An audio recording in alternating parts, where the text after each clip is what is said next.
muito bom dia. Começa agora mais um Café com Notícias. Estamos em setembro e nada melhor do que termos mais uma oportunidade para falar sobre esse assunto que é tão sensível, que são as campanhas de prevenção. Prevenção contra o suicídio, a automutilação, mas especificamente contra tudo aquilo que leva a este caminho. E para falar sobre o assunto, nosso convidado é o Marcelo Costa, que é o coordenador do CAPS, o Centro de Atenção Psicossocial. Perfeito, aqui do Maranhão, já há algum tempo nessa luta, não é, Marcelo? E Setembro Amarelo é só um mês de um trabalho que vocês têm feito durante todos os meses, todos os anos. Perfeito, Márcia. O CAPS a gente inaugurou ele em 2008, né? Então ele vai fazer esse ano 17 anos. Apesar de, como a gente estava conversando aqui, parece que a gente faz um trabalho, né, com dependentes químicos, mas só aumenta os dependentes químicos, né? Infelizmente, a droga, o uso e abuso de substâncias, ele realmente vem crescido não só aqui no Brasil, mas é um problema mundial. Uma epidemia, não é? Uma epidemia mundial. Vários países, inclusive como os Estados Unidos, que são grandes potências, eles já declararam que perderam a guerra para as drogas, né? Ou seja, o Brasil também tem uma grande dificuldade, principalmente as populações que vivem na rua. As cracolândias, que chamam as bocas de fumo, como aqui no Maranhão é conhecida, né? Então, mas é um trabalho que precisa continuar sendo feito e que tem também muito resultado, principalmente quando a gente sabe que são vidas, quando a gente consegue salvar. E o que é perigoso nessa história toda é que a droga está ficando cada vez mais barata, de fácil acesso, porque, por exemplo, a população de rua já vive todo um histórico de dificuldade, de acesso a tudo. E aí, quando encontra uma droga que é mais acessível e também tem um poder destruidor muito mais rápido, a situação ainda fica mais desafiadora para quem cuida, para quem tenta prevenir, mas especialmente para quem é usuário, não é, Marcelo? A população de rua, eu digo que ela, dentro desse processo de dependência química, ela é o mais grave, é a UTI. Por quê? Ela já não tem a rede de apoio, que é a família, porque ela está na situação de rua. Ela tem a vulnerabilidade econômica, ou seja, ela não tem recurso. E, além disso, ela vive numa situação que a empurra para os vícios. Então, eu digo que a população de rua, ou ela faz uso do álcool, extremamente, ou então ela faz uso do crack, utilizando de serviços braçais que elas fazem, carregando objetos em feiras, frutas, e ali usam a droga para poder satisfazer as suas necessidades, inclusive vitais. Então você fazer uma ação, que a gente chama ação resgate, que a gente já faz há 13 anos, o CAPS-AD começou com o delegado Joviano lá no João Paulo, mas que hoje a gente consegue enxergar uma força maior. Por quê? Órgãos como, por exemplo, o Ministério Público, o Distrito Centro, que o doutor Marco Aurélio já esteve também nesse café da manhã aqui, que é hoje também presidente do CAOP, Direitos Humanos do Ministério Público. Hoje você vê o Pop Rua, que é do Tribunal de Justiça, com um ônibus itinerante, que agora mesmo está indo para Viana. Ou seja, eles não atuam só em São Luís, mas que levam a retirada de documentos, levam a favorecimento para auxílios, benefícios sociais que podem ajudar essas pessoas a sair na parte econômica. Ou seja, a gente vê essa campanha que a gente iniciou há 3 anos atrás ser abraçada por órgãos fortes, que é o MP e o TJ, e claro, a sociedade civil sempre quis e sempre pode estar sempre ajudando. Onde começa o problema, Marcelo? Assim, a gente vê que independe de onde vem essa pessoa, da classe social, das condições, né? A droga, ela alcança a população de modo geral, mas onde começa esse problema? Eu não tenho dúvida em dizer, se você for fazer uma avaliação individual de qualquer paciente que chegue lá no CAPS, eu digo quase 100% deles. Eu sei porque eu atendo eles também. Então, quando a gente vai atender um paciente, a gente faz uma atividade que chama-se anamnese. Anamnese é a história da doença daquele paciente. E na anamnese desses pacientes, quase 100% deles há uma desestruturação sociofamiliar. Ou seja, eles começam a fazer uso de drogas lícitas, como álcool, cigarro, agora o cigarro eletrônico, e ali começa a ter um desajuste familiar, né, brigas, separações, então violência doméstica. Então esse processo de desajuste sociofamiliar empurra a pessoa mais ainda para o caminho das drogas. É raro acontecer uma família estruturada, organizada, e falar em organização não é só porque está casado com pai e mãe ali morando junto na mesma casa, não. Estruturação é você ter um horário para almoçar na sua família, é você ter regras, é você ter uma equidade de comportamento, é você supervisionar seus filhos. Hoje os pais estão entregando os filhos às escolas. Com a internet, né? Com a internet, o acesso às redes sociais. Então os pais não estão querendo fazer o seu papel, que é crucial, que é o papel de cuidar, de observar. Eu tenho um filho de 19 anos, mas que eu observo da mesma forma que eu observava com 3, com 4, com o mesmo cuidado. Porque em qualquer um desses momentos a coisa pode desandar. E o que é que acontece se desandar? Se você tem um controle sobre os seus filhos, sobre sua família, você consegue puxar de volta. E o que a gente observa na nossa prática de saúde mental diária, de atendimento clínico diário, é que essas famílias perderam essa capacidade.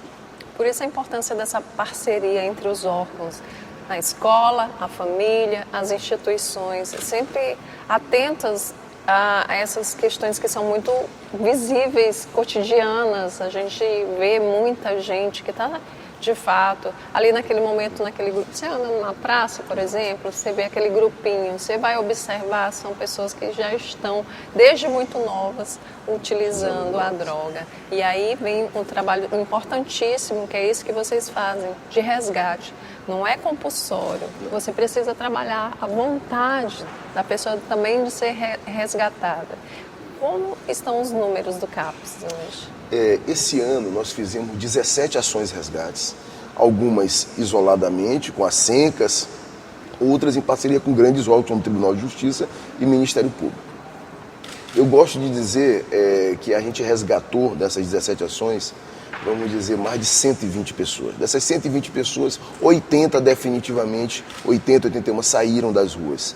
Aí as pessoas perguntam, poxa, mas é um investimento muito alto para tanta pouca gente saindo. Mas, assim, são vidas.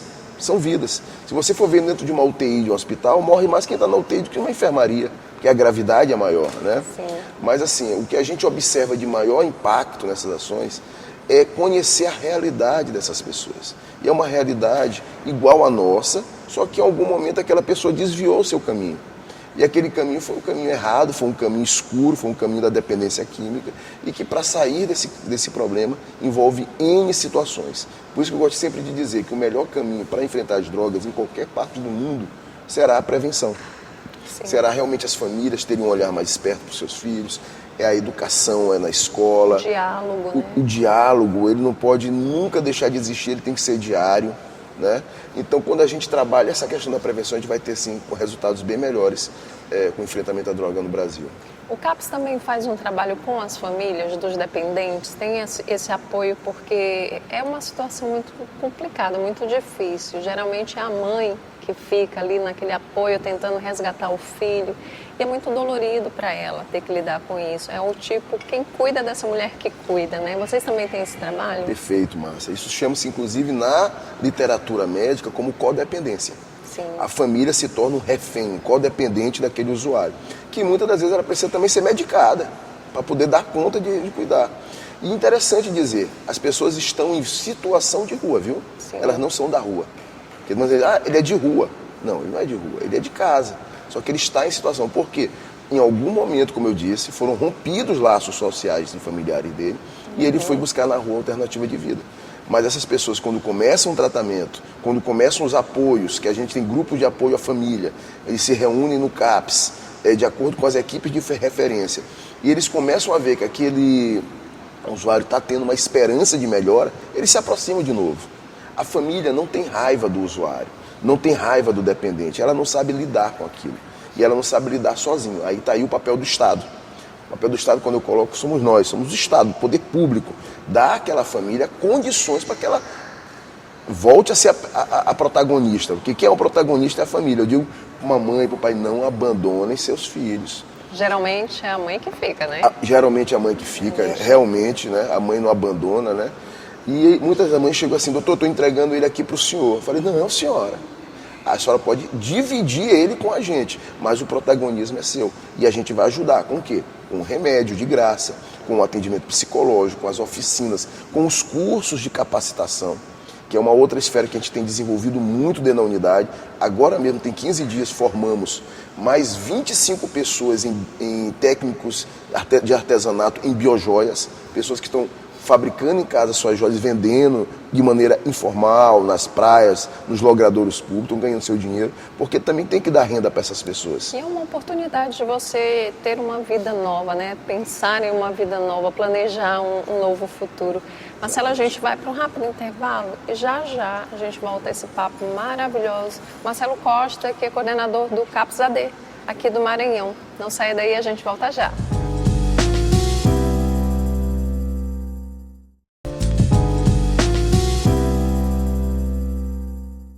Estamos de volta com o Café com Notícias. Conversamos com o Marcelo Costa, que é coordenador do CAPS AD aqui de São Luís. A gente fala sobre Setembro Amarelo, mas também fala sobre as importantes ações que o CAPS vem desenvolvendo aqui no Maranhão, que são ações de fato para salvar vidas das pessoas que estão em situação de rua por conta da droga, não é? Que é um problema sério. E aí eu trago para você uma seguinte questão. A gente está em Setembro Amarelo, né? E o Setembro Amarelo se fala muito sobre campanhas, lacinho amarelo, mas o problema é muito mais profundo porque, às vezes, por exemplo, essas pessoas elas precisam de um amparo muito maior. É um problema que é cultural, que é uma questão mesmo de sobrevivência, precisa de um trabalho, precisa de um acesso a uma escola desde sempre. Então, assim, o Setembro Amarelo ele vem falando de uma questão que já é o limite de tudo, não é? Mas esse apoio ele precisa ser muito maior, né, para que essas pessoas tenham condições de crescer na vida e com menos sofrimento, inclusive o mental, né, emocional, né, Marcelo? O Setembro Amarelo ele trata um assunto que é o suicídio, né? Até pouco tempo as televisões nem falavam sobre ele mais. Eu lembro quando a gente começou essas campanhas aqui em São Luís. Não gostavam de discutir porque achavam que falar nisso é provocar o suicídio, né? E a gente vai muito mais além. Eu não gosto realmente de falar do suicídio em si, porque é quando se chega no cume da tragédia, né? A gente precisa falar, o Setembro Amarelo é importante, porque eu quero puxar do ponto que é muito mais, né? Isso, o que é mais importante de falar do que o suicídio é as doenças que levam a isso. Por exemplo, os primeiros sinais e sintomas de uma depressão, de transtornos de ansiedade, os vapes, que são os cigarros eletrônicos, DEFs, né, que também tem levado muita gente a esse sofrimento mental que leva a esse problema que é a automutilação e as doenças, as violências auto-infligidas, né, que é o suicídio. E também o uso e abuso de drogas. O uso e abuso de drogas é a segunda maior causa das pessoas tentarem acabar com sua própria vida. Ou para dar coragem delas fazerem, ou então porque ela leva um quadro de depressão e ansiedade que vai fazer com que aquela pessoa perca dinheiro, perca a parte econômica, desestruture sua família e comece a ter uma desesperança. Eu digo que o suicídio, ou então esse processo de violência auto-infligida, é quando a pessoa perde o principal fator, a esperança. O que não podemos perder nunca. Por isso que eu digo que a gente trabalha lá no CAPS a parte biológica, a parte física, mental e a espiritual. Sim. Precisamos ter um fortalecimento espiritual. Acreditar em um ser maior, acreditar em um ser que pode nos salvar. Porque se a gente perde essa capacidade, a gente realmente fica mais vulnerável a essas tragédias. A gente tem que se apegar às coisas positivas, não é? Porque o mundo traz muita mensagem de desesperança. E se a família não está estruturada, se a vida não está estruturada, não vamos normalizar, mas de fato a pessoa acaba desistindo de muitas coisas e aí não dá para culpar a família, não dá para culpar nada, porque é toda uma situação socioeconômica e cultural e por isso é muito importante essa atenção. E aí, por falar em atenção e tocar em outro assunto, eu tenho visto na internet uma campanha que é justamente para tirar esse estereótipo, né, do CAPS, né? Tem muita gente que utiliza o CAPS para fazer um meme, para fazer brincadeira, como se quem estivesse ali no CAPS, o paciente, fosse alguém que fosse uma pessoa desajustada, louca, maluca, naquele sentido do que era no passado. Pejorativo. Né? Bem pejorativo. O CAPS aqui do Maranhão está participando dessa campanha também. Como é que você vê isso? Sem sombra de dúvida, esses momentos aqui de conversa é importantíssimo para a própria sociedade ter o comportamento, que rede social é muito difícil, né? Você tem que mudar o comportamento de quem está atrás dela. E parece engraçadinho, mas no fundo não tem graça nenhuma, né? Quantas mensagens eu não recebi de CAPS, inclusive às vezes fazem figura comigo mesmo, fazendo um estereótipo com CAPS e tudo, porque Eu digo logo para a pessoa, não faça isso não. Por quê? Eu vou explicar para vocês. Em 2002, só existiam hospitais psiquiátricos, locais de internamento para usuários de droga, para doentes mentais. Esses hospitais psiquiátricos, as pessoas tinham medo de entrar, porque ali era assustador, era um ambiente que se desconhecia. Por isso, a política de saúde mental fez a reforma de assistência psiquiátrica no Brasil, que são os CAPs, serviços comunitários, para que a pessoa pudesse ter acesso de ir e vir e a gente quebrasse esse estigma da doença, né? Sim. E aí se volta a fazer o estigma com o CAPS. Com memes, né? Com Palhaçadas, videozinhos. Humilhando pessoas que poderiam estar se tratando, que vão deixar de ir se tratar porque acham que vão ser humilhadas se disserem que estão lá. E eu posso dizer isso com toda firmeza porque tem muitos usuários que lá estão, que inclusive pedem para não dizer que estão indo para lá. Ou então saem de casa da família dizendo que vão trabalhar, mas vão para o CAPS. Eles tentam esconder com medo desse estigma, com medo desse preconceito, com medo dessas ironias do bullying, né? Que vão sofrer. Então isso é um absurdo. Eu peço a todos que evitem essas figurinhas. Quem colocar em grupo, bote logo embaixo, não ponha essas figurinhas não. Porque isso realmente afeta demais a sociedade e a acessibilidade das nossas unidades a eles. E é muito simples, gente. É só se colocar no lugar do outro, né? Você não gostaria de ser ridicularizado na internet por nenhum motivo, não é? A pessoa que vai ao CAPS, que procura o CAPS, vai em busca de saúde, de uma vida nova, de apoio, o apoio que ela nunca teve, talvez, durante toda a vida. Então, se você faz piada com o CAPS ou com alguém, então você de repente está empurrando essa pessoa para um lugar que a gente... Precipício. Exatamente. E aí, para quem precisar do apoio do CAPS, o serviço que vocês têm lá, qual que é mesmo que está disponível, só para a gente esclarecer? Né? O CAPS AD, ele ainda funciona, eu digo que ele ainda funciona, ele está ali no Monte Castelo, na rua Conde Deu. O telefone dele é 98430-2299, 98430-2299. Também tem o WhatsApp, esse número. Ele é porta aberta, ou seja, não precisa que ele passe por um psiquiatra ou passe por um enfermeiro para que ele tenha acesso ao encaminhamento. É porta aberta. Então, qualquer pessoa, de segunda a sexta-feira, por enquanto, aí depois eu explico, de 7 da manhã às 7 da noite pode buscar a unidade e que lá nós temos o atendimento dia, que é onde o paciente passa o dia em tratamento, fazendo uso dos remédios, fazendo uso das atividades que nós temos, que é multidisciplinar, psicólogo, educadores físicos, assistentes sociais, clínicos gerais, psiquiatras, enfermeiros. E caso ela precise de um atendimento mais intensivo, que ela precise, por exemplo, ficar internada em regime integral, a gente também criou, tem 12 anos, a unidade de acolhimento. Essa é 24 horas, mas a porta de entrada é o CAPS. E por que eu disse ainda funcionamos lá? Porque o nosso governador está perto de inaugurar a nossa nova unidade, né? A gente vai ficar em forma 24 horas em atendimento, vai ganhar um plus maior, com 8 leitos de observação, né? Que ótimo. Então, que são quartos coletivos que chamamos. Então, é uma unidade que vai reforçar o cuidado com essas pessoas, principalmente que vivem em situação de rua, que precisam de um abrigamento, que precisam de um local, que ela possa ter estrutura para que ela saia dessa condição. Porque não dá para passar o dia no CAPS e voltar para a rua.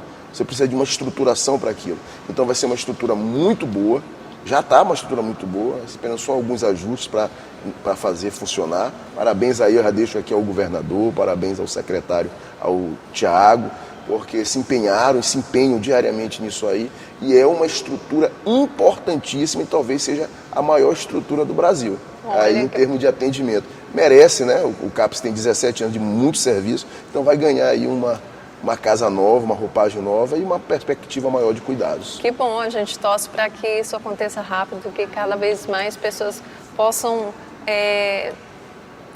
buscar esse atendimento e ser recebido e quem sabe ter uma nova vida.